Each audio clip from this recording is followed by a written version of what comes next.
Fist flying, no bounds. Podcast kings, we pound for pound. UFC thrills, stills nights get loud. Big EQP, that's how we get down.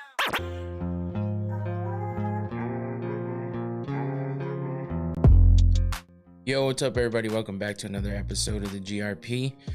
Back at it again on a Sunday, ready to go with the recap of UFC 321. I don't know, I got some pop-ups going on over here. Okay. Yeah, so we're back at it after the watch party yesterday during the day for UFC 321. What's up, Infinity? Welcome in. Appreciate you coming back as usual. Yeah, so we had UFC 321 happening yesterday, and I had to move some stuff around on my screen, and I think now I kind of put stuff in weird positions, so I might be fixing stuff in the middle of everything, but I'll make it work. At the place doing the thing. Right on. Yeah, this weekend went by way too fast, man. Why does this stupid thing keep popping up for me? I need to get back into Stream Elements and turn that shit off. That's annoying as hell. Anyway, I guess I see it in that. Weird. There it is. That's dumb. Yeah, it's my Stream Elements thing. So I was trying to change some stuff up, and now it's like popping up every time. I was trying to see if I could get that all the bots to be nuked right away without me having to do anything, but apparently it didn't work. Instead, now it's popping up a Stream Elements bot, and I'm like, this is annoying, but it's all right. Yeah, man, what a disappointing fucking event. That's really all I gotta say about it. That's it. Show's over. No, I'm just kidding. No, it was disappointing as hell. I don't understand. I've heard a lot of different opinions on who believes what happened and who's at fault, and who should be ashamed of themselves and who shouldn't be, and all this other bullshit.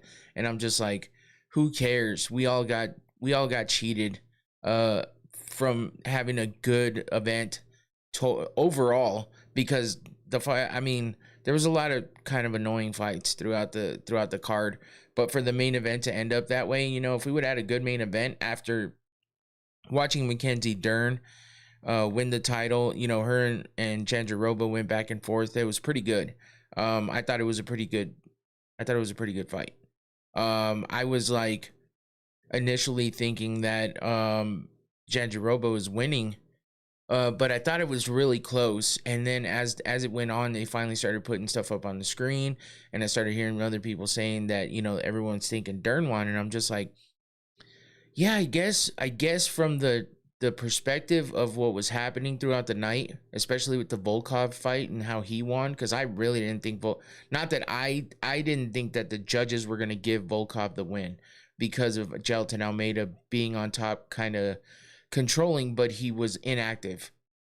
So being inactive, that kind of sucked. And that cost him the fight, and they kind of looked at it that way with Jandiroba versus Dern as well. So obviously we're going to get into all this here in just a minute, but those are just the things off the top of my head that I was thinking about. And, you know, just for the main event to go the way it did, it sucks. And it'd be nice if we would have had a really good, you know, main event to make up for kind of the rest of the card, because there was a lot of decisions, and it was a lot of fights that, I don't want to say they were horrible, because they weren't horrible. It's just they were not the most interesting, fun fights that I would have hoped for, I guess. And that's just my opinion. And you know, the overall perspective of people and their opinions out there seems like it's along the same lines. You know, nobody claims that this card was like the best, even from the get-go, but I thought it had a lot of good potential.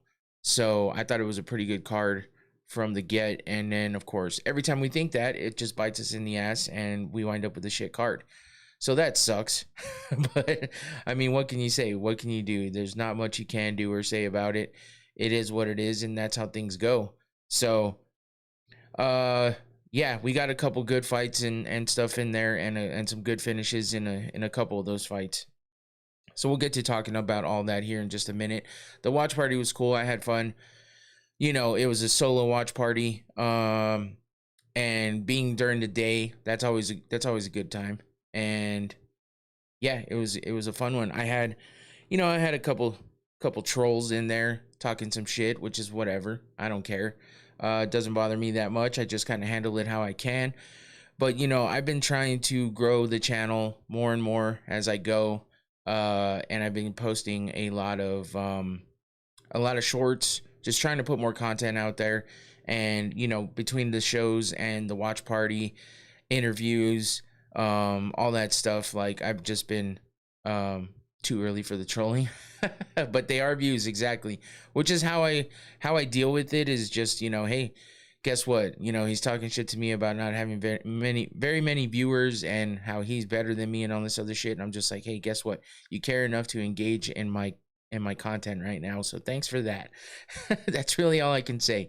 Same thing, I had the same thing happen on YouTube Shorts. Somebody's like, aren't people sick of these stupid edits? And I'm just like, thanks for the engagement. Thank you. That's all I need from you. You clicked on it. You may not have liked it, but you commented on it. I got the view. I got some of the engagement. You did your job, and now you can continue to be worthless in other places. So, yeah, infinity. So anyway, what was I saying? Yeah, I just been trying to put more stuff out there, and I, you know, I've seen some good stuff come from it, a few more subscribers and stuff like that, and I appreciate that. So thank you to everybody out there who has joined in on the, you know, subscribing to the show and watching, whether it be through shorts, through the watch party, or just a regular show. Last week on Thursday, I had Mike from Mike Talks on here, who does content of his own, and that was a fun conversation. We went 2 hours. I hadn't done that in a while, but that was a fun one. And I was trying to get some clips out there from that before the event started, because, you know, we had some good fight talk going when we previewed the card, but I just couldn't get to it.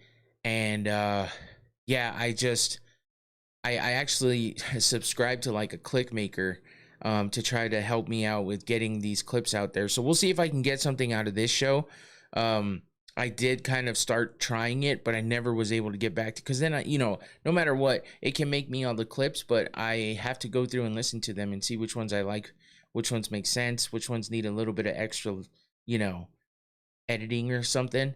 And then you still have to add other elements to it. So it's still work regardless. It just keeps me from having to listen to everything over and over and over again and find the clips and cut them. And now that I think about it, it's just like I might as well have just done that and stop being lazy. But I do all this on my own.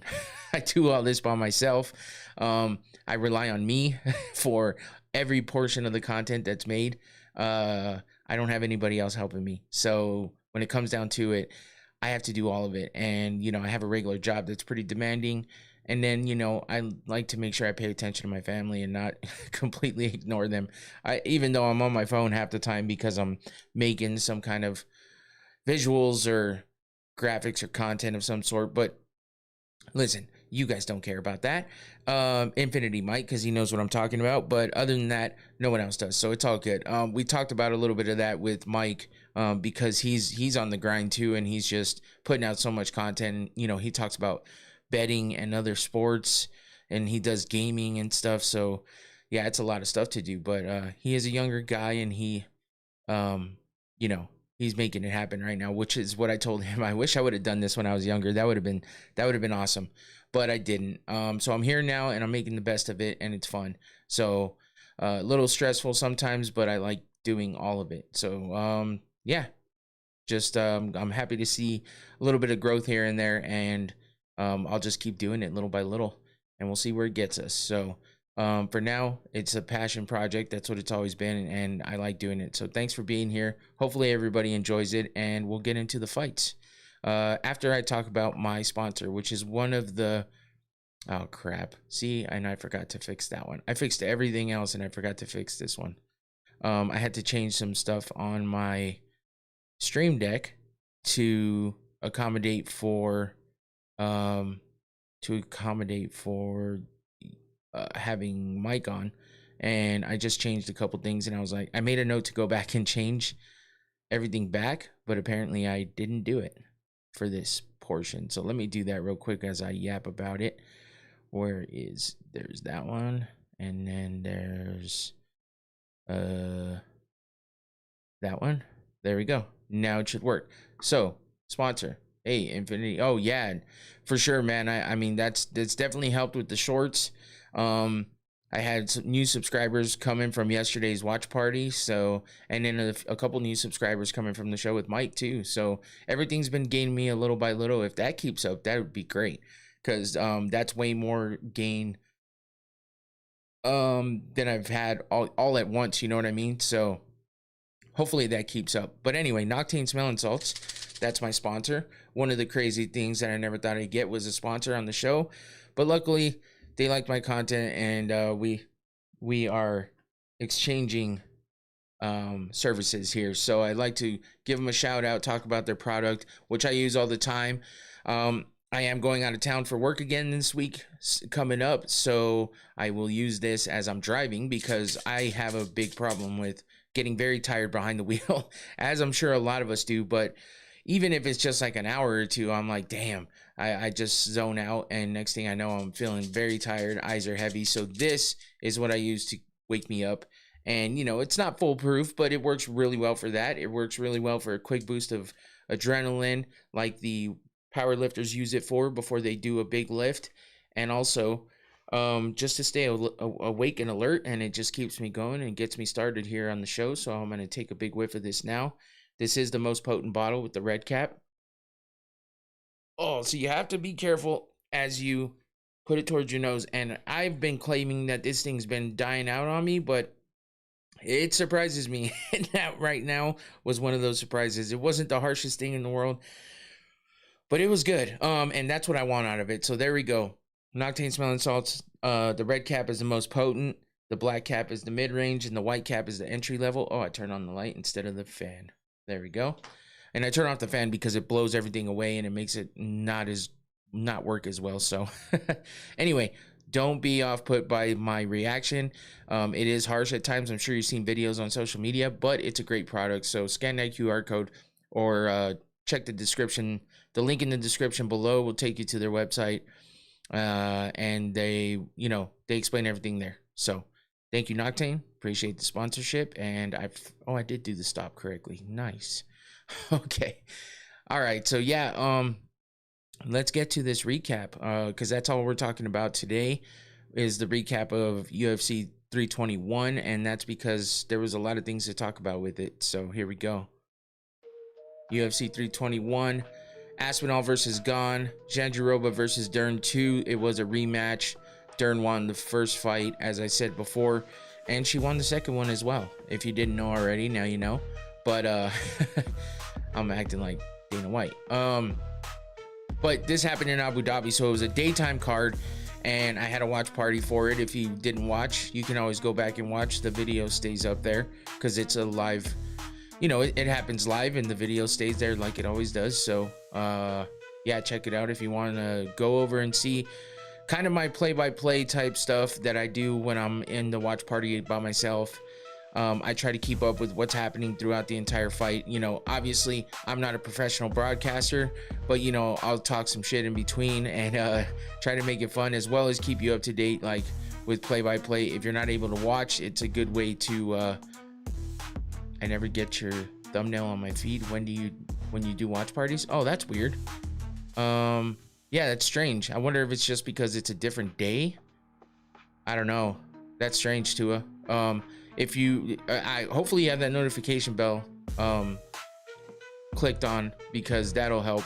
If you don't, just in case you didn't know, because then that'll just notify you whenever I go live or put out any content. So if you're not subscribed, please do that now, and then actually hit that notification bell as well. That'll help you know when I am live. And if you want to catch every show, or at least have the option to, and you want to know when I'm going live, that's the easiest way to do it. But also, Infinity, I saw you put something out the other day, and it didn't notify me on that one, and I definitely have all that clicked for you too. So YouTube's doing something weird. I was watching a podcast from the guys we used to podcast with, and their chat was doing something strange. My chat was doing something strange yesterday too. So yeah, I think YT's having some issues. Hopefully YouTube will fix all that. Maybe it's just being buggy. But yeah, just hit that notification bell. It'd be the best way. And also, if you're here right now, make sure you hit that like button before you get out of here. Do it now so you don't forget. It's quick and easy. It takes 2 seconds, no big deal, and it just helps my channel get put out there a little more, and just helps the channel out in general. Plus, you're here because you like it, right? So just hit that like button. I know I forget to do it all the time. So oh yeah, Infinity, I was gonna hit you up about that, but haven't been feeling well today. Honestly, my stomach's been all messed up today, so I was a little worried about doing the show tonight, and I actually got worried right after I started because, man, my stomach's in knots and just messed up. So I was trying to get all my prep done throughout the day while battling that crap. So yeah, maybe, yeah, I'm not sure. You have a weird little problem in there, man. It's a bug's running around somewhere in there.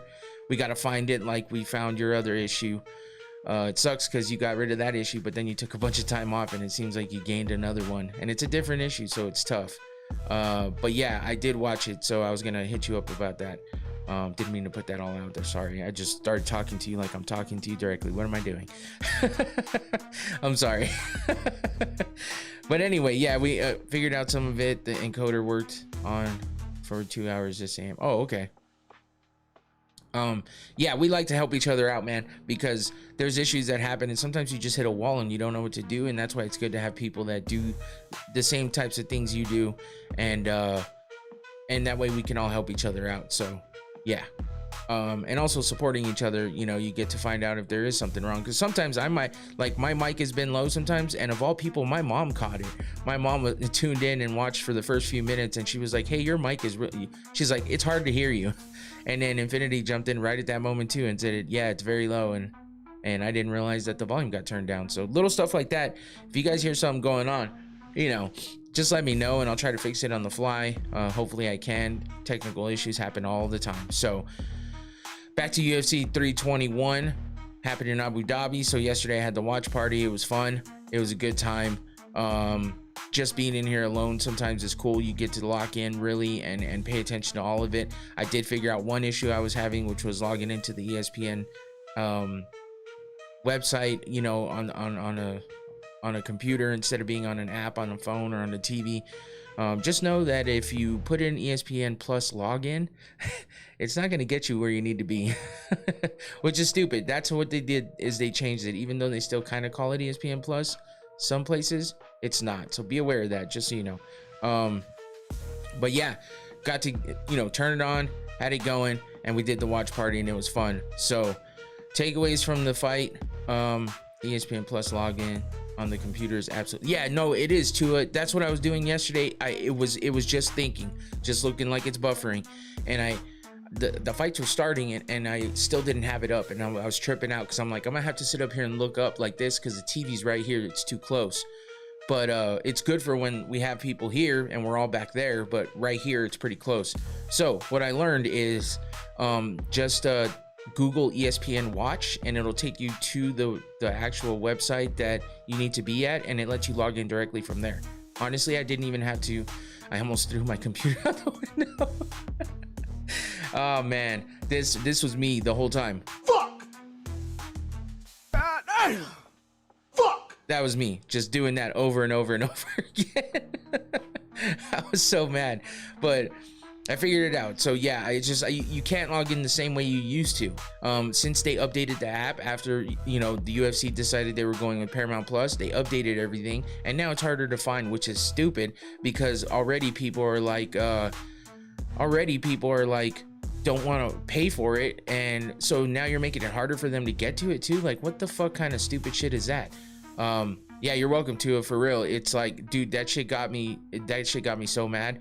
And I had the issue before, but I got it to work, and this time it wouldn't work at all. So just I'm pretty sure, look, I'll do it right now just to make sure that that's what it was I did. ESPN watch, and it pops up as, oh yeah, that's what it is. It pops up as ESPN Watch Live, and then it brings you right away the first one on top, Watch ESPN, stream live sports and ESPN originals. That's what you so if you're having that trouble, That's what fixed it for me. As soon as I clicked on it, I didn't even have to log in. It was already logged in for me from before. So my nieces were looking at me like a crazy person trying to figure this shit out.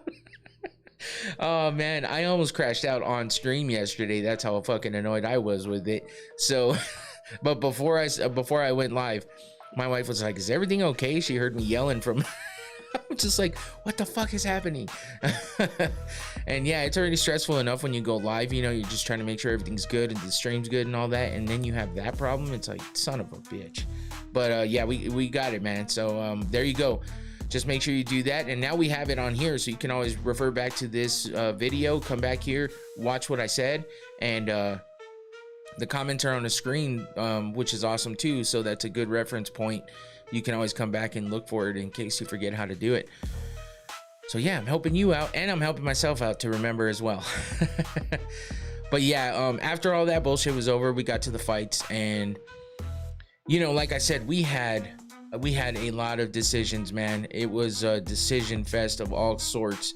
1, 2, 3, 4. We had 4 fights in a row that went to decision to start off the night. We had Walter Walker with his great submission, and then we had 2 more decisions, and then we had Quillen Cell killed with that nasty, crazy fucking head kick knockout, which was badass. The best showing of the night for a you know, a finish. And then we had the KO of Alexander Rakic by Azamat Mirzakhanov. And then the rest of the time was decisions, except for the main event, which was a no contest and uneventful. We barely got through one round, and then right before the end of the first round is when the eye pokes happened. So yeah, 3 finishes. That's it. 3 finishes out of the whole fucking card. So you know how that goes. You know what happens when it comes to that, and it sucks. Now, I was having fun, you know, watching the fights and talking about them live, but I was still kind of upset about the fact that you know, it was such kind of a letdown of a card. And you know, we're gonna get that. It is what it is. A lot of times the most built up cards are the ones that wind up oh shit, I turned it off instead of unlocked it. Oh man. And there we go. I'm just trying to fix this because once again, it's a little bit out of the way. That fixes it. Okay, perfect.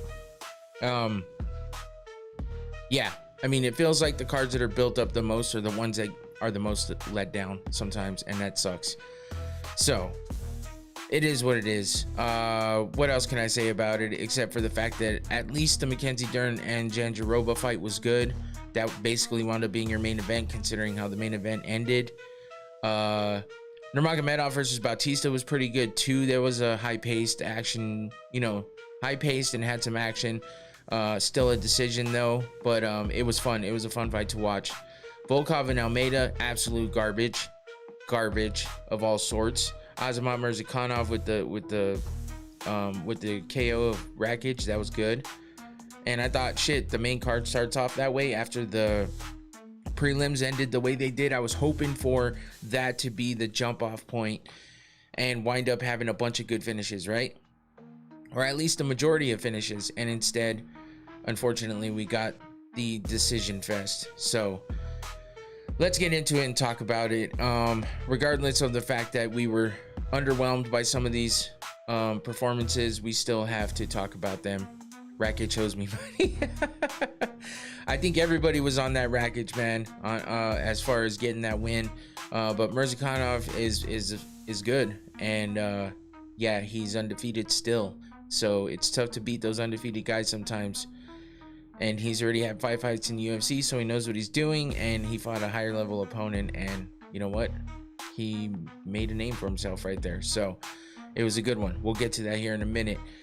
Mizuki Inoue versus Jacqueline Amorim. Man, I was thinking with Inoue being out for as long as she hadn't fought in 2 years. Not exactly sure why, but the last person she fought was Hannah Goldie, who's not even in the UFC anymore. She just wasn't the best in the UFC either. I mean, she's great looking, but and she has OnlyFans if you're interested. But And I know this because it's all over her Instagram. You don't have to try hard to figure that out. Just follow him on Instagram, you'll find out quick.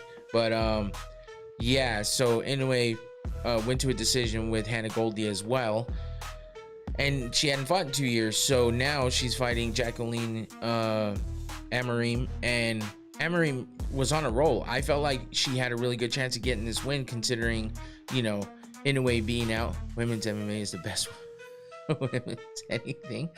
Yeah, for multiple reasons, but sometimes man, these fights, they get tough to watch sometimes. This one wasn't too bad, but I was disappointed in Amorim.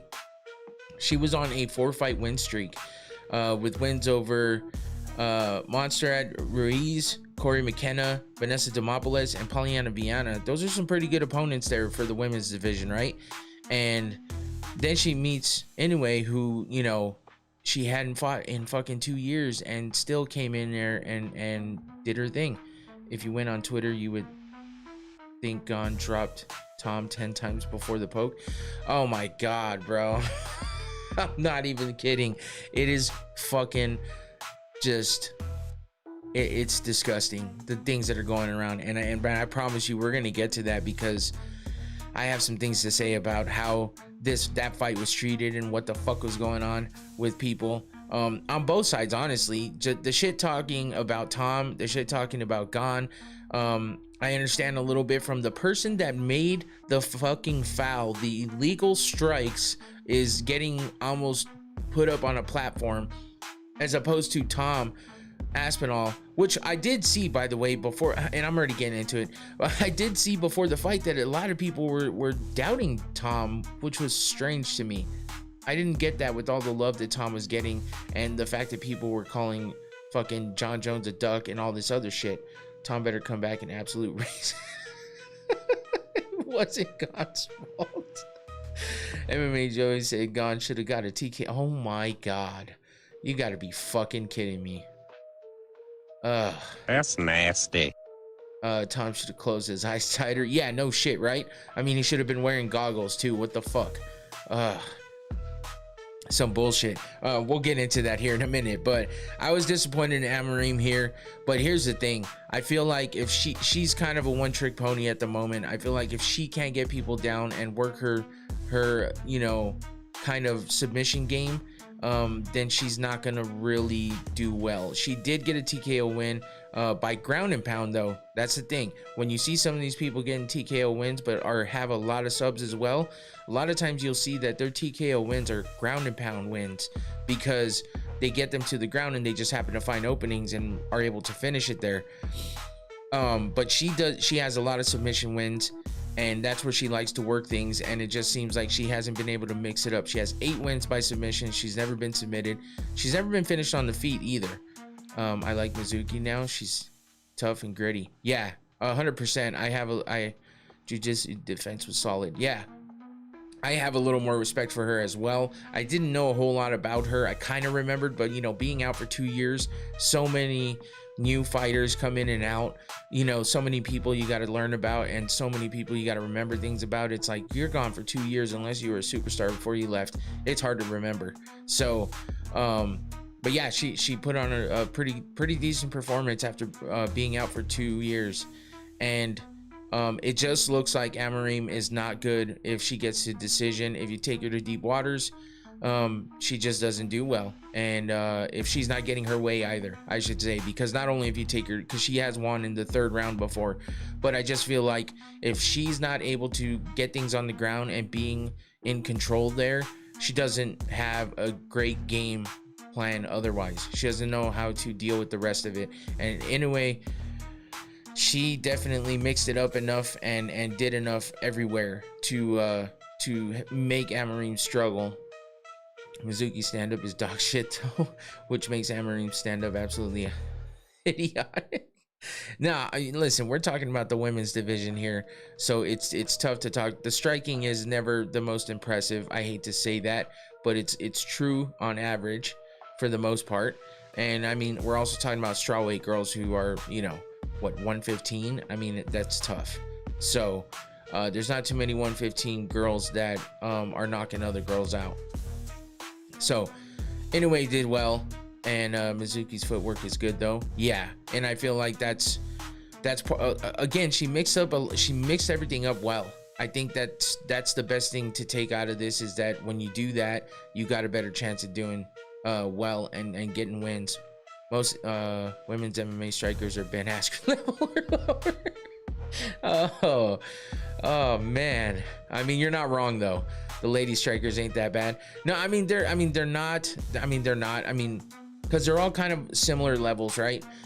They're all, of course, not as good as the men's, but we've seen some good knockouts. Remember, for a stretch there, we had some of these first fight of the night, the curtain jerkers, as Ariel Helwani says. That's a bad thing to say for the women too, by the way. Fuck, I just realized.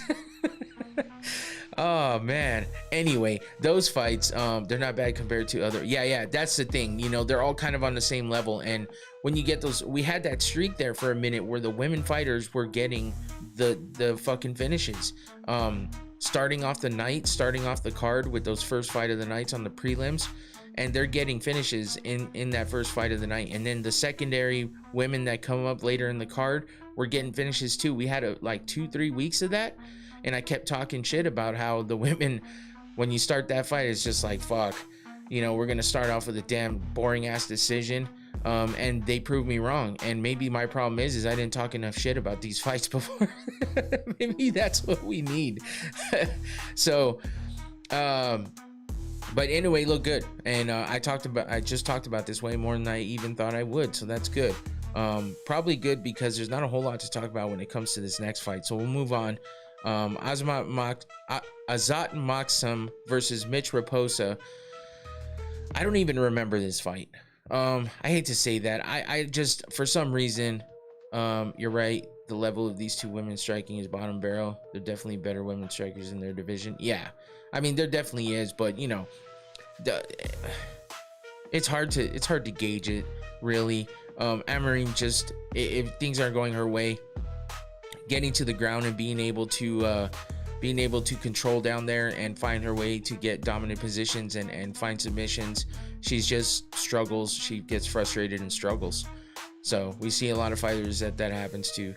They too have made money on Raposa. That's good. That is good. Was he the underdog? I think he was. He was a plus 385 underdog according to Tapology. And Moxon was minus 500 heavy favorite. Holy shit. I didn't even realize it in the beginning. But yeah, once again, maybe I just wasn't paying enough attention to this fight, but I didn't remember a whole lot about this fight. Raposa, though, has not lost on his feet. He only has one loss by submission. He is 1-2 in the UFC. This was his first win in the UFC, so it was a much needed win for him. He was 0-2 coming into this with losses to Andre Lima and Sumadarji. Both split decisions, though, so it was close. But he gets the big win as an underdog against Moxum. They should turn women's MMA into bone fight, where they put a bone in a circle and they line up and they have to get that bone and carry it out. Oh, you're talking about the MTV challenge type shit. Moxum was a favorite because he had a competitive fight with Ulanbekov, who is ranked. Oh yeah, I do remember that. I just did not realize that he was that big of a favorite. I knew he was the favorite. I didn't realize he was that big of a favorite. He's never been finished either, only lost decisions. But now he's 1-3 in the UFC. So both these guys had similar records. Now he was on a 2-fight win streak and 2-fight losing streak, and now is on a 3-fight losing streak, which is tough. So we'll see what Moxum has coming up if they, you know, once you hit that 3 losses in a row, the UFC decides whether they want to keep you or not. And a lot of times, yeah, like Tyler just said it before I did, Moxum is probably gone. So he did get a fight of the night bonus in his first loss against Charles Johnson, but then lost 2 unanimous decisions after that. One being this one against Raposa, the other one being against Ulanbekov, who Tyler mentioned previously. So that's that fight, another decision. And then we get to yet another decision and another weird fucking fight. And the only thing I will say about this fight is it was interesting because of what happened throughout the fight. Obviously, Chris Barnett is not in the best shape in the world, but he can fucking move. Like, that big boy can move. And you see him dancing. I mean, I don't know how he doesn't expend all of his energy as he dances on his way down to the cage. Maybe he needs to chill on that a little bit, but that boy feels the vibes and he rolls with them. So, and he's a happy kind of guy. But it didn't fare well for him in the cage. He's getting pushed around, thrown around, beat up all over the place. But Hamdi Abdelwahab is kind of a fucking knucklehead, right? I mean, he seems like a kind of a dumbass, honestly. I mean, he's hitting Barnett in the back of the head, and then acts like he doesn't know what he did wrong when they stop the fight and they're like, hey, hold on, fucking time out, like, you're hitting him in the back of the head. He got a point taken, I believe, but they kind of weren't fucking around with that when it came down to it. They were giving a lot of stern warnings and taking a lot of points quicker than I thought they would. So that was a good thing to see, because that's something that needs to happen a little more often. So I wish the Barnett thing happened to Dern instead. I was about to be like, what are you talking about? I fucking remember exactly what you're talking about, which is Chris Barnett, that poor dude. He's getting his ass whooped all over the place. He's trying to get out of being held down on the ground, which Hamdi was doing a lot of, and his shorts kept falling. So we were seeing his fucking, whatever boxer briefs or whatever he's wearing underneath, compression shorts, whatever they are, and his shorts kept falling, down. He's having to pick him up the whole time. And at one point in time, we actually got the full moon. His shorts went all the way down, completely. And yeah, his ass was out. His ass was out. And oh, hell no! is about all everybody was saying, because it wasn't Mackenzie Dern. But had it been, the ratings would have been through the fucking roof. But yeah, poor Barnett, man. I feel bad for the dude. Like, he fights hard. He just seems like a very, good-spirited dude. He's had a lot of adversities in life, including, losing his wife and stuff like that. It's crazy. He's a single dad. He had some great fights in the beginning, but he's just not had a lot of good luck. Maybe all the stuff happening to him outside of the cage is getting to him, and I can't blame him. He's on a 2-fight losing streak now. He lost his last fight by TKO to Kennedy and Zetchiku. Before that, he beat Jake Collier by ground and pound TKO in the second round. And he beat Gian Vellante with that crazy wheel kick, which fucking came out of nowhere. But that was way back in 2021. He's just not doing well. He's 2-4 in the UFC. And man, it's tough. But he also got his ear was damn near falling off. I don't know if anybody caught that on social media, but there was a couple fucking posts where it showed his ear from the backside was split. So I'm talking a little bit of pressure being pushed the wrong way, and his ear could have came off, because it was split from that very backside where it connects to your head, which is nasty. He's also a featherweight fighting at heavyweight, so that doesn't help. Yeah, he's a bowling ball. What did oh shit, poor fucking Barnett got just clowned on all day, man. It sucks. But Walter Walker called him chocolate Peppa Pig, which is kind of borderline unacceptable to be said. But it is fucking funny. It's funny, man. Walter Walker is a funny dude, but look at his brother too. Johnny Walker's a fucking character, and Walter Walker came out. I mean, we're gonna get to that fight here in a minute. He's my height and has 100. Oh yeah, no doubt. He's huge. He definitely shouldn't be fighting at that weight class. At least be a fucking, what did you say, welter? At least be a middleweight. But he'd still be kind of small for middleweight. So, yeah, it's tough, man. It's tough being a big boy like that. But Hamdi gets the decision by just controlling him and taking him down. I mean, he put some strikes on him or whatever, but Barnett's a tough dude, and he's durable enough to take it all. Those head shots to the back of the head though almost took him out. I think that was the first round too. I mean, he was holding his head like it was hurting a lot. And they called time. They gave him his time to recover. They could have called the fight right then, but props to Barnett for continuing on, because he could have just easily been like, listen, I can't seem to feel right after this, and he could have taken him out. But I get it too. I get it, man. He's not the best fighter in the world, but when it comes down to it, on a human level, I think he's a good dude, and I kind of feel bad for him. But there's no, feeling bad for somebody and liking them isn't gonna have them win a bunch of fights. So I get it. Yeah, he didn't take the easy way out, which would have been justified with what was happening.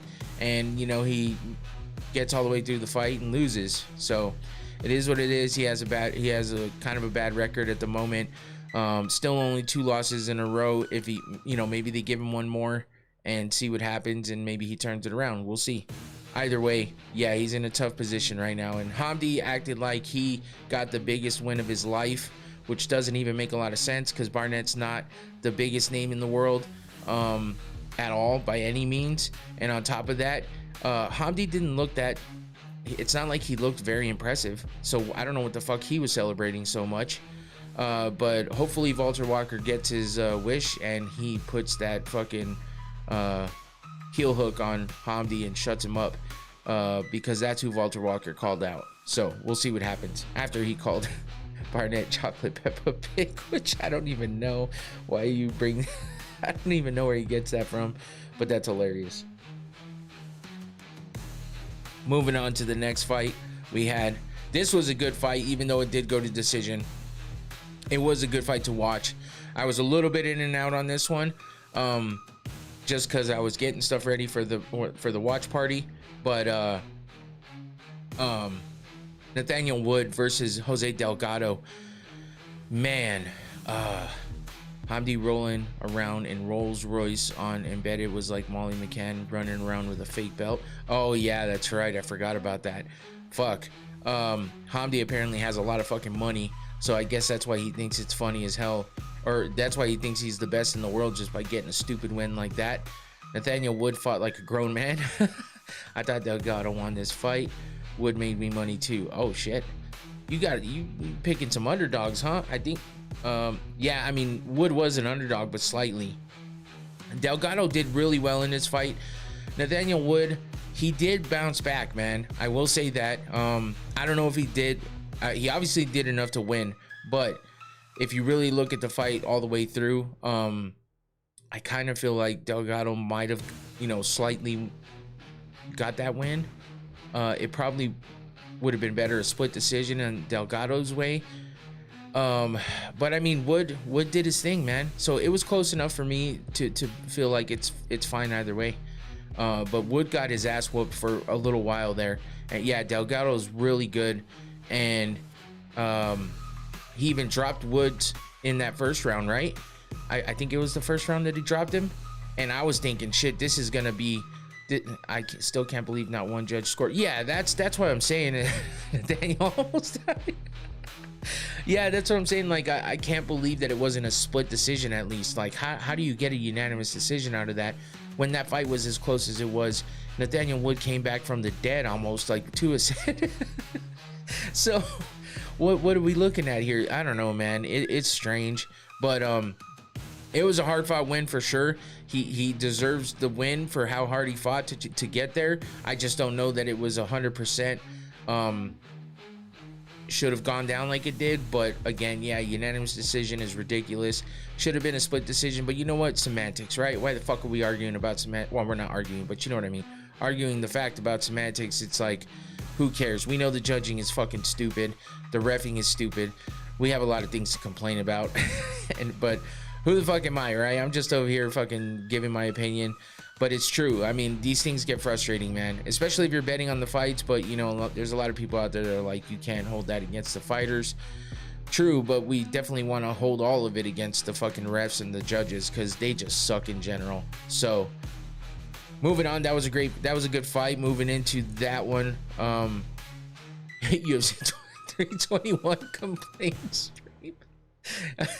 Yeah, this isn't the recap. This is the complaint form. But no, I mean, legit, a lot of people complained about this event. I mean, and I understand it to a certain extent. So we go from Nathaniel Woods and Delgado over to Walter Walker, who, holy fucking shit. This motherfucker came out with a chain. I mean, now granted, good timing as well, right? Like, good sense of, timing, I guess. I don't know what I was going to say there, but he had the whole, like one of those cut off foots that you would put out like in a Halloween decorations of some sort, or that you would carry around as part of your costume. He had that on a chain during the weigh-ins. And, that's because he's been ankle locking the shit out of people just taking feet, right? So, I mean, it was smart on his part to play that card. And a lot of people were like, how the fuck do you think, how do you think you're really going to wind up, getting that many in a row? Well, he did it because he already had 3 in a row. He got a performance of the night bonus with the win against Nzechukwu with that heel hook. Dontel Mays got a heel hook in the first round, and then Junior Tafa to start it all off was the beginning of this streak. With now he has 4 heel hook finishes in the first round. Walter Walker's a beast, man. He lost to Lucas Brzeski by unanimous decision in his first fight in the UFC, but he gets over to Junior Tafa and starts this 4-fight win streak, all by submission, all in the first round, and all by heel hook. How fucking crazy is that shit? Some might say, I'm not surprised, motherfuckers. But I'm fucking surprised. I was surprised after he got the 2nd in a row, and then he gets a 3rd, and then he gets a fucking 4th. I'm surprised. I'm like, what in the fuck is happening? And it's impressive, man. It's impressive, and I give him lots of props. Louis Sutherland's not like the best fighter in the world or whatever, but Walter Walker's looking like he's gonna be able to get anybody in this fucking heel hook. Not many heavyweights can grapple. Well, that is another point. That is another good point. But the thing is Walter Walker's been doing this shit fast.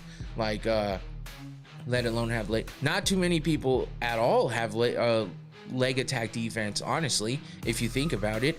Everyone talks about how much they hate leg attacks, as far as like, especially heel hooks and shit like that. Nobody likes those. So, and a lot of people think that there shouldn't even be allowed in the UFC because of how dangerous they are, how much you can get hurt or whatever. But fuck that, man. We already have too many rules. So let Walter Walker continue doing this and see how far he can stretch this streak, and how many fighters as he climbs the ranks here he can get in that heel hook. But it might get him in trouble at some point, because people are going to start catching on. Is new Husmar, yeah, except he's not a fucking dickhead like Husmar Palhares was. That guy was a fucking dick, and he wouldn't let the shit go.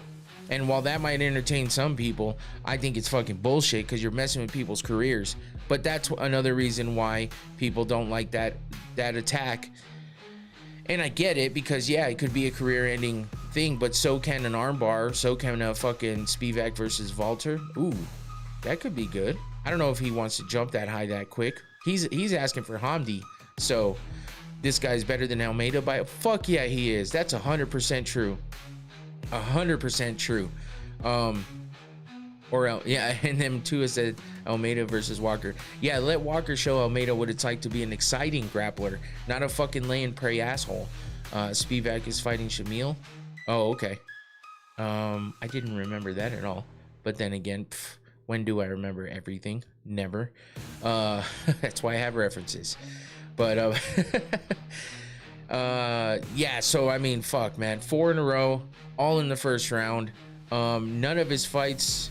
Oh yeah, the Junior Tafa one went to. He had 4 seconds left in the first round. Since then, though, it's been 1:17, 54 seconds, and now 1:24. Almeida, Debo's Walker. You're trolling. The Blob versus Spivak at UFC Qatar. Okay. Hey, Qatar is coming up soon, huh? When is that? Oh, I'm not gonna get sidetracked here because I don't remember. But yes. So I think Almeida versus Walker would be good. I think Walker would probably beat him, but who knows? Almeida might actually have a defense for it. So we're talking of a supposedly good grappler. Who knows? Junior slapped Walter after the heel. Did he? I don't remember that either.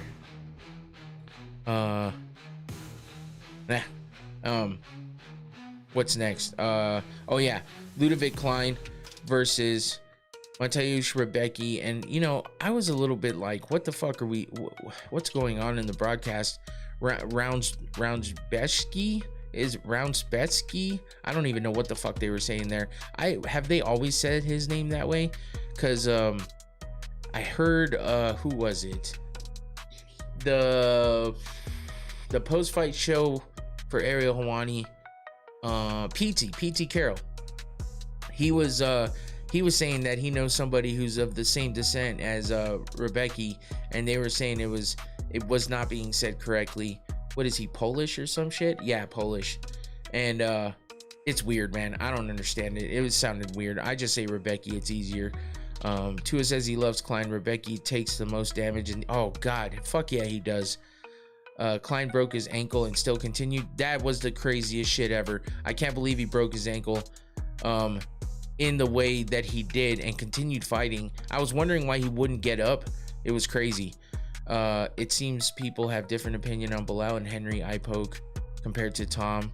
I remembered everybody shitting on Bilal and Henry for the worst eye pokes. Robotsky. Yeah, Von Vlu. Yeah, this is what I was saying earlier, and you know, when we get to that fight, I'll definitely talk about it a lot more. But I don't get the takes that people are having on this the outcome of that fight. I feel like Gane fights a lot with his hands, with his fingers out like that, and I've seen some evidence of that in some you know, social media posts, just looking back at some of the fights and stuff. But it's like, man, I mean, if you watch that slow-mo, it's like, it's a wonder how his other eye wasn't fucked too. So I don't understand the outpour of bullshit that people are having their takes on that fight. But yeah, we'll talk about it here in just a minute. But yeah, Ludovic Klein versus Mateusz Rebecki. Tua is always trolling. Klein versus Rebecki, fight of the night. They both get a bonus. Rebecki, fucking whatever. He just cannot. The fight isn't a fight unless he's bleeding, because that's what he does. He poured so much blood all over that canvas, it's insane. People were shitting on Cejudo because he wouldn't tell the doctor he couldn't see, and he was wasting people's time. No, yeah, that was super like weird, because he fucked himself, right? He could have got out of that fight with a no contest at least, if not the DQ and a win. But instead, he fucked around for those 5 minutes and then acted like he was going to get away with it later. So Henry, the time waster. So yeah, that's what the one about Henry was, just stupid. It was a dumb mistake on his part, which I'm surprised, because he's usually quite the crybaby. So I was surprised he wasn't saying quickly that he couldn't see, so he can get out of there with a win, but or with the possibility of a win. But either way, Ludovic Klein beat the shit out of Rebecki for quite a while. I mean, not that it's hard to make it look like you're beating the shit out of him, because Rebecki just gets hit a couple times, and next thing you know, his eyes are swollen, he's bleeding from every orifice, and and he's got cuts everywhere. So but he's still a dog, and he, you know, he keeps going and he puts up a good fight, and he doesn't get finished as much as you might think, considering how much he gets beat up. He's 4-3 in the UFC. He only has 2 losses by KO TKO. He's never been submitted, and he only has 2 losses by decision. So it's kind of crazy he hasn't lost more than he has, considering how much he gets beat up. But this is his like 3rd fight in a row with just crazy damage, being bloodied up, and just being in a war. Started with Mick the Big Oro bye with that split decision win. That was a bloody ass crazy fight of the night. They both got a bonus there. Chris Duncan beat the shit out of him and he was bloodied up and beat up in that one. Another fight of the night. This is the 3rd fight of the night for Rebecki, which is insane. I think Henry's culture Cejudo translates to time waste. Oh shit.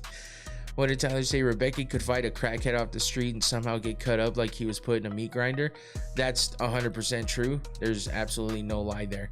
So shit, man, I don't understand. I don't know how many more fights can he get in. So he's on a Walter Walker streak, but on the losing side. He did beat Orobai though, so that was good for him, but he's now on a 2-fight losing streak. with fight of the night bonuses in every single fight. I'm not sure that's the best way to get a bonus, honestly, and it's not probably best to be known to be so durable and have that dog. But yeah, man, it's entertaining, and I will say this was one of those fights that went to decision, but it was worth watching because of the fact that it was such a bloody fight, and it was kind of a war, which is why it was the fight of the night. So majority decision for Ludovic Klein against Rebecca in that one. And then we get to some boring ass bullshit with Ikram Aliskerov versus Jun Young Park. I feel like Aliskerov started off good, and it looked like maybe he was going to make it interesting, but he just settled in and made it kind of boring, honestly. And Park was not able to get out of the wrestling and grappling of it all.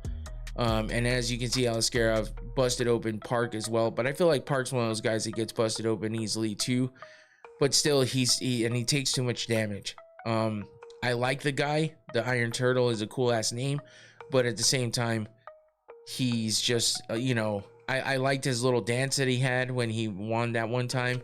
But he's 9-4 in the UFC. He was on a 2-fight win streak. It was a split decision win against Tavares and a unanimous decision against Nordiev. But I just don't know what's going on. He was on a 4-fight win streak back in between 22 and 23, and then he lost to Andre Muniz, went on a 2-fight win streak, and now lost to Aliskerov. So he's a little streaky on both sides, but I feel like he has potential. I just don't know why. He just needs to work on his maybe takedown defense and stuff like that. I'm not even sure at this point. It was just a weird fucking fight. I thought Aliskerov would do a lot more, and he didn't really take advantage of the situation.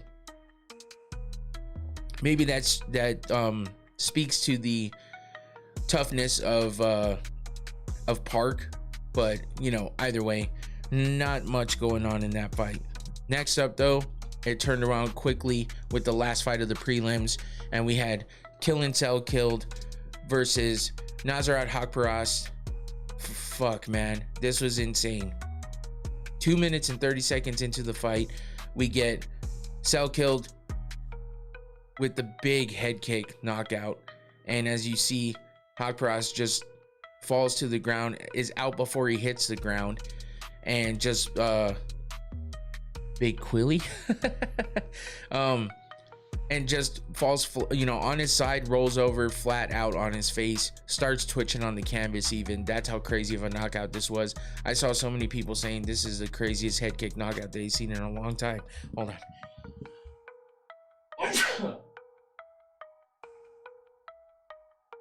Okay, I think that's it. Usually it's 3. That was only 1. I felt that coming on. I was waiting for it to happen, but anyway, yeah, 2 minutes and 30 seconds into the first round, Cell Killed gets his crazy head kick KO. Gets the performance of the night bonus, well deserved. That was the best fucking finish of the night. It was insane. That put Cell Killed at 3-0 in the UFC. He's got 2 finishes and 1 decision. His last fight was a decision win over Yanel Ashmus. He had the TKO win 19 seconds into the first round against Anshul Jubilee, and that was another performance of the night bonus. And then he gets another first round finish here by head kick KO 2 minutes and 30 seconds in. Hell of a win for Cell Killed. It was insane. The sound that kick made was nuts, man. And I could just imagine what it was like watching that shit happen in person. So good, big ups to Cell Killed with that one. Let's hope he continues on that path with his dominant wins. 3-0 in the UFC. Keep it going. We'll see what he gets next. Hakparast, I think it was kind of an even fight. I mean, Hakparast was a very slight favorite, but that puts him, I mean, he's been looking pretty decent. He was on a 5-fight win streak with 2 performance of the night bonuses mixed in there, or fight of the night and performance of the night. His last 2 fights were split decision wins, though, so they were close against Jared Gordon and Esteban Ribovics. Man, my stomach is so jacked up and I feel like garbage right now. Hopefully I can just push through the rest of this. Oh man, today's just been rough. And I gotta go back to work tomorrow, so I hope it goes away quickly. I'm gonna just take a drink and kill all of that, huh? Anyway, yeah, so this is Selkill breaks the win streak for Haqparast at 5, hands him his first loss since 2022, and gets it in a big way with that big head kick knockout. So go back and watch that one if you haven't seen it, or catch it on social media. I've seen lots of clips. Next up, we get into the main card, and we start with keeping the finishes going from the prelims, from the last fight of the prelim, and keeping the excitement up with a first round finish for Azamat Murzakanov beating Alexander Rakic. A lot of people, Nasrat sleeps face down confirmed.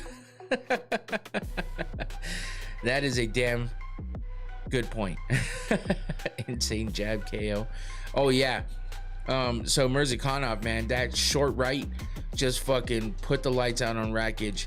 And yeah, it was crazy because it didn't even look like that powerful of a punch. When you look at the slow-mo, I guess after, you know, you could tell where it all came from, but he hit him right on the button too. So Murzakanov coming in 15-0, 5-0 in the UFC, had wins against Breton Ribeiro, Alonzo Menefield, Dustin Jacoby, Devin Clark, and Tefan Inchikwi. And, you know, so not the biggest opponents in there. Mike from Mike Talks was talking about, you know, what was his best win? Maybe Jacoby or Menefield. Definitely not Ribeiro. I remember him saying that. But yeah, so Alexander Rakic was definitely a step up in competition. And but you know, Rakic has been on a losing streak. He was on a 3-fight losing streak, even though he had lost to big names like Jan Blachowicz, Yuri Prohaska, and Magomed Ankalaev. And while he did well against Prohaska, you know, he still got finished in that fight. He took Ankalaev to a decision. Rakic walked right into that. Yeah, he did. No shade to Murzakanov though for throwing that jab and putting it in the right spot. But yeah, Rakic definitely helped by walking right into it for sure. So that puts Rakic at a 4-fight losing streak, which is tough. If they just take into account the kind of opponents that he had and what he did in those fights, maybe the UFC gives him another shot and doesn't cut him just yet. But four losses in a row, you never know. So that was a hell of a way to start the main card, and then we turned it into dog shit after that. And that leads us to our next fight. And that is Alexander Volkov versus Jailton Almeida. Man, this fight fucking sucked. I was hoping for something better. I was hoping for Volkov to come out and just fucking get the striking going. Rakic should move to heavyweight. You think so? I don't know. Maybe a refresh. Yeah, maybe a refresh on opponents and stuff. Maybe a new look at a new division would help him, but I don't know. But yeah, this fight was garbage. Jailton Almeida just lays in praise. We kind of already knew that, but I was hoping for something different. Volkov with his big ass body was, I guess, hard for Jailton Almeida to do anything with, but it didn't look like he wanted to even try. The motherfucker just got Volkov down and just laid there. I mean, I saw plenty of pictures of him just holding on, looking up like he was bored. But it's like, do something, you know, move around, try to get into position. No, he's just laying there, heavy pressure, and you know, Volkov was having trouble getting up, but he was fighting from the bottom. I will say that. So the, you know, inactivity of Jailton Almeida on top while he just laid there like a dead fish, Volkov was beating him up from the bottom, and I guess the judges saw that as a good thing because Jailton didn't do shit. So with that being said, Volkov comes out with the split decision win, and surprisingly to me, because I was like, oh no, Jailton Almeida is gonna fucking win this fight, fighting a shitty ass fight like that. And instead the judges called it for the activity and damage that Volkov is doing from his back. So good on him for keeping active down there and trying his best to get out of there. Now some might say, what does that say about Volkov that he wasn't able to get out? Well, Jailton Almeida knows how to get people down and hold them there because he's a fucking master at that, and that's all he does. So, you know, he knows how to get him there and hold him there. And regardless of how big you are, he keeps you down there. So with Volkov not being able to get out, he did the next best thing, which is beat him up from the bottom. This is how Torres Finney fight should have been scored. Yeah, for sure. And you know what? I feel like this is why Dern's fight went the way it did too. Because Virna was getting her down a lot, but Dern was keeping active on the back. Now she does that a lot anyway, because she likes to be down there and try to work for the submissions. But you know, she likes to work for those submissions anyway, so she doesn't mind being on her back. And now that sounds bad, being that she's a woman, but you know what I'm saying. Anyway, we'll get to that fight here in just a minute. So yeah, Volkov gets the win by split decision, and they rewarded him for staying active on the back, which is good. Next up, we had Umar Nurmagomedov versus Mario Bautista, and this fight was pretty interesting, honestly. Congratulations, PFL, you guys are getting a new. You're probably right about that, honestly. Yeah, we had Umar Nurmagomedov versus Mario Bautista. This was a good fight. Even though it was a lot of kind of, you know, holding someone down on the ground, at least Umar was trying to get better position. He was moving around, he was transitioning. Bautista was fighting back, he was defending and making it difficult for Umar. So it was a battle on the ground when it was down there. And then, you know, Umar was throwing a lot of strikes too when he was on the feet. He chose to stay on the feet a couple times, more than I thought he would. And Bautista actually chose to wrestle a couple times after being held down on the ground for a bit throughout that fight. So I was surprised by that. But I think Bautista was just trying to find a way to do something. Umar paid Almeida to make this grappling more exciting. Oh man, that's funny. Yeah, I mean, because a lot of times Umar's fights are, I don't want to say somewhat boring, but, you know, uneventful, I guess, in some ways. But man, I was really paying attention to how he was transitioning and how he was moving around, how he would always put his leg in a position to try to, you know, I guess it's just good jiu-jitsu really, but just a good ground game in general. But he's so fast with it, man. This is what I kept thinking. I'm fast as fuck, boy. But he is quick, man. Both these guys are for the weight that they're at. I mean, they're at bantamweight, so it's not that small. Well, I mean, it's pretty small, but you know what I mean. Just how fast Umar was, it you know, with the wrestling and grappling and the way he's moving around, that's hard to deal with. I mean, maybe the broken hand in the Merab fight was an issue for him, and that's why he lost. I don't know, but he looked pretty damn good. I just think that Merab is called the machine for a reason, because he's a fucking machine, and he's just better. So maybe Umar gets another shot at the title one time and puts up a better fight than he did before, but Merab picked him apart and did his thing. So we'll see if he gets that shot again anytime in the near future. For now, Merab's fighting Piotr Jan in December, so we'll see what happens after that. It's not too far off, so it might line up. He might get another shot. And that brings us to the co-main event, and getting close to wrapping it up here, which is good for me and my stomach, because I feel like garbage right now. But Umar needs one more fight to win to get a shot.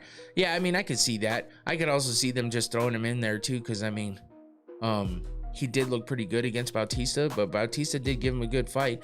Then again, you had Bautista getting big wins before this, so who knows? It's a toss-up. We'll see what happens if any other contender emerges after, you know, between now and the fight with Jan and Merab.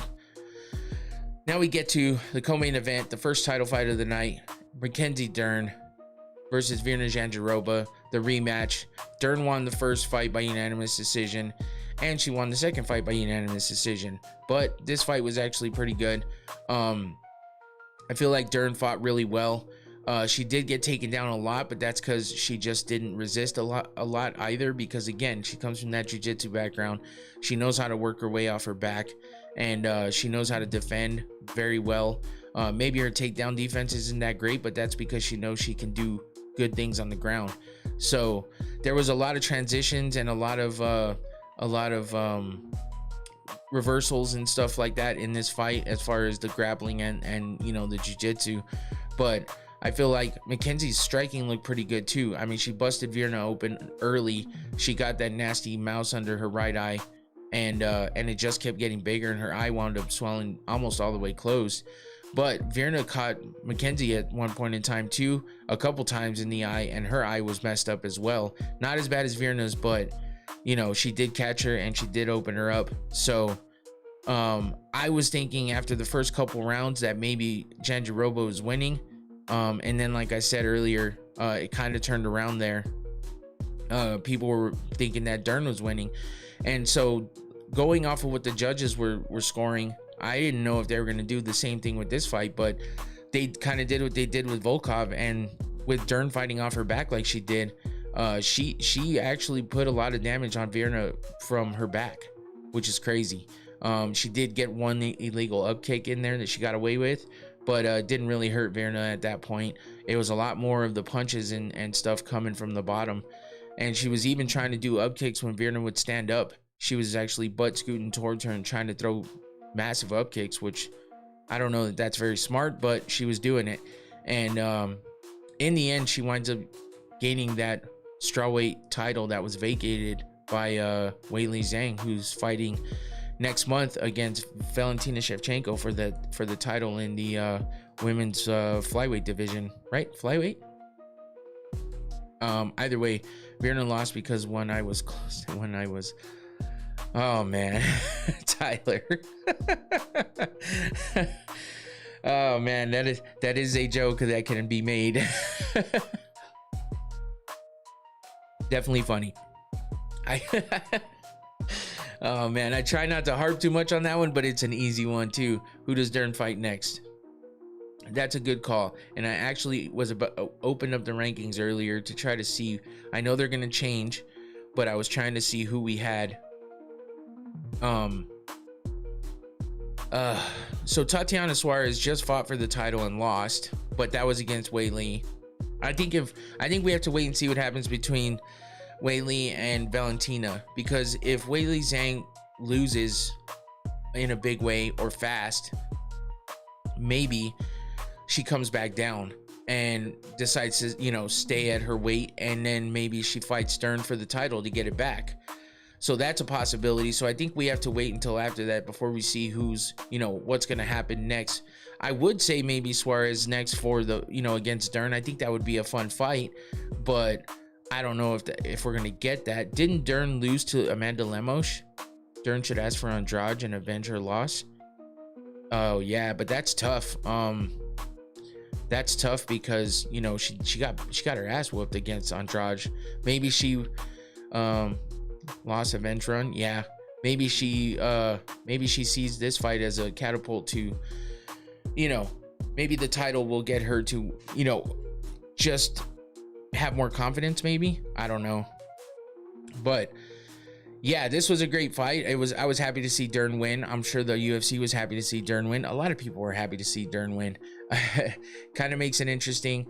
We'll see what happens. I think we got to wait for the rankings to get updated on Tuesday, and to see what happens with Valentina and Weili before I think I could really say what I think might happen next.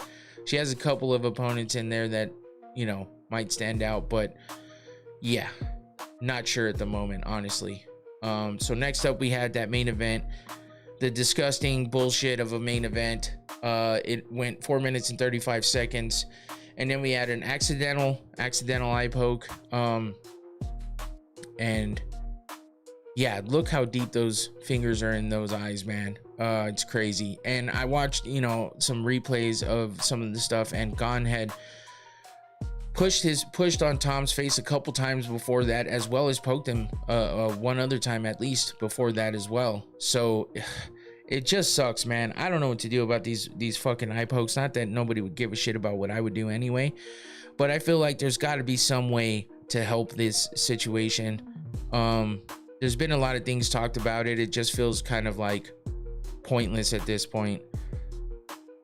Oh man, Tua. Oh man, I'm gonna have to cut this off here pretty quick. Like, I feel like I might even puke at this point. My stomach hurts so bad, it's ridiculous. Anyway, I'm gonna try to finish this up here. Yeah, it just, this fucking, oh my god, man, the eye pokes and the groin shots have been killer lately, been messing with the fights. But the eye pokes are a real problem. The groin strikes is just like, people gotta fucking be better, you know, with their accuracy on their kicks. But it's tough in the middle of everything. You can't control what the other person does and how they move, so that's what makes that difficult. So the groin strikes, I think, are a little less of a thing that's, you know, something that we could do about. But I feel like the glove situation could be fixed a little bit. But I heard Demetrius Johnson saying something in a social media post that he was like, you know what, there's no way around it. Proper Muay Thai technique is putting your hand out to frame your kick and also using it as a defense while you're throwing that kick. So he makes a good point there, but I still feel like we're in 2025, man. There's so much technology out there. How can we not have a fucking way to fix this issue? I understand you don't want to close the fingers off completely because of the grappling aspect of the game, but at the same time, I'm pretty sure that Gane could have closed his hand. No, 100%. But that goes to what Demetrius Johnson was saying, which is, you know, that's part of the technique. Whether it's malicious or not is up in the air. But if your technique is to put the hands out there like that as you throw that kick, for whatever reason, he was saying it just seems ridiculous to think you're gonna go like this as you're like throwing the kick. But I mean, Muay Thai, isn't that kind of how you hold your hands, that Muay Thai stance? I don't know. What the fuck do I know? I'm not a professional fighter. Never have been. I'm too old to ever be. So, but I'm just wondering, you know, it's just one of those things you start thinking about when somebody brings up a good point and you're just like, okay, what do I get from this? Do I just take his word for it, or do I look into it a little bit? And that's the first thing, that's something that I just thought of. So it's like, that's something to think about. I don't know. But I feel like there's been issues with these gloves for so long. They tried to change them up, and then they lost the average number of TKOs, and we're getting a ton of decisions, which we complain about too. So I can understand from the UFC's aspect where they're like, listen, they complain either fucking way. Let's just leave the gloves alone. We like them. We like how it Roofy does it. You're never too old to start training, dog. Oh no, for sure. I just meant to be a professional fighter, though. Ain't no way at 44 I'm gonna be a professional fighter. I mean, I could. People have done it, but I'd be a very short career. Yeah. So I just wish that there was some way to get past this eye poke thing and make it less prevalent. It feels like we go through phases where it happens a lot, and then I hope the table's not shaking and shit, because like my stomach's hurting so much. I'm over here fucking shaking my legs. I'm gonna wrap this up here pretty quickly. But I just wanted to get some my thoughts out on this. I apologize for being distracted by this too, but man, my stomach's been jacked all day, and I tried to take something for it and all that good shit, but yeah, it's just not feeling good. So where was I at? Yeah, I just wish that there was some way, somehow, you know, those Onyx gloves that from Trevor Whitman were something that a lot of people, Joe Rogan's talked a lot about how those are the best kind of gloves to have. Whether or not it would actually take care of the problem, I don't know. I feel like we're going to get eye pokes regardless if those fingers are open, but maybe if we can cut it down by more than half would be awesome. That way we don't have things like this happening in a big time main event with a lot of things on the line. But you know, it's a disappointment for the crowd. It's a disappointment for, you know, the organization. It's a disappointment to the fighters. More than anything, it's a disappointment to the fighters because they lose out on a lot of shit because of it. But you know, and you can take points away all you want, and sure, that might get some guys to think about keeping their fingers in a little more, but I don't know that would fix it 100%. So they were taking a lot more points away quickly and during this fight card, and I appreciate that, because sometimes it's just annoying hearing them warn them over and over and over again. So, but yeah, here's a couple pictures, you know, of Aspinall with his eye, and you know, he kept that wet rag on it for a while. He went through all 5 minutes. Throughout the 5 minutes, he was like, he said multiple times he couldn't see, which is why people are giving him so much shit. You know, everyone's like, hey, you cannot say you can't see, because that's just like saying I don't want to fight anymore. Well, if you can't see, you can't fucking see, all right? So why would you? I mean, you're not the person that got poked in the eye, for one. Now I'm getting pissed off because my stomach hurts so much, it's making me mad. And on top of that, it just makes me mad because it's like, dude, Tom didn't do anything except for say he couldn't fight anymore. Why is he going to try to lose an eye? He's not Michael Bisping. And sure, you can say, do what Jim Miller said and take a portion of the purse for a foul. Yeah, but I don't think any of these things are going to fix it, because in the middle of the fight, you're not thinking about that. You're thinking about what you're trying to do. And sometimes you just let it happen. I mean, sometimes you just do what you're doing and it happens, is what I meant to say. But I don't know, man. This is one of those things that fucking makes me so mad. I can see why they don't call Britain Great Britain anymore. Oh man. All right. So yeah, I don't know how to fix it, man. Tua's trolling like a motherfucker right now. But that's all right, because it's funny.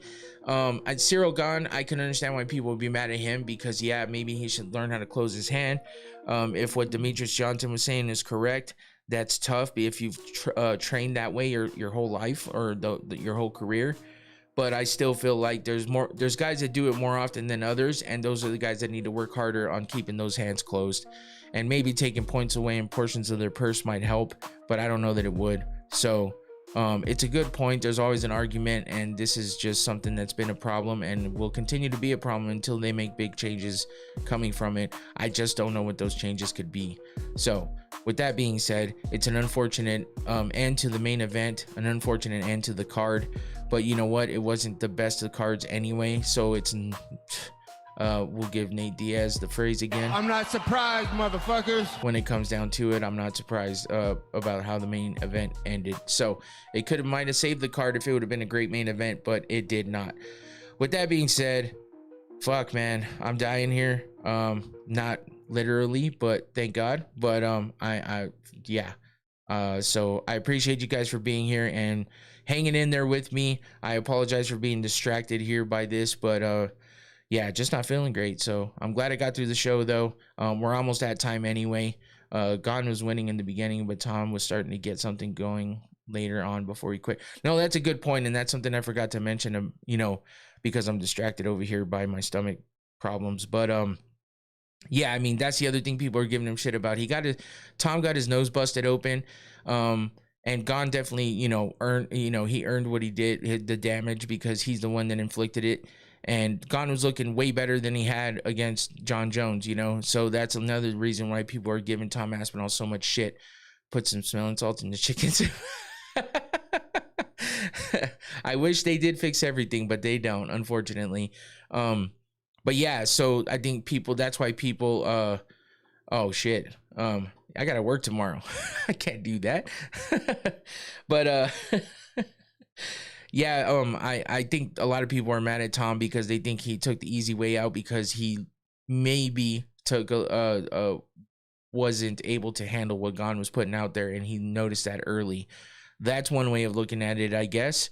And his nose was busted up, but I think he's okay with the bloody nose. I don't think he's, are the Colts going, oh man, don't say that yet. Don't say that yet. But I'm proud of my boys for fucking winning lately, because the past few seasons have been absolute dog shit. So I'm trying not to jinx it and not to get too excited. But I promise you, I'm pretty ecstatic right now about how they're playing. So let's hope they keep that up.